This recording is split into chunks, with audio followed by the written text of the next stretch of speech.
Hello everyone. Today we talk about how to fix the app of AccuWeather. Here we go to settings. Then we click on apps. After that we search the app AccuWeather and we click. Then you will on for stop. After that we go to storage.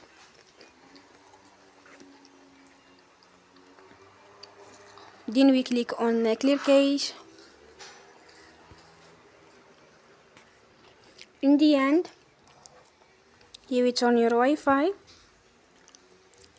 and you will turn again. Don't forget to support us by like and subscribe. See you next time and thank you for watching.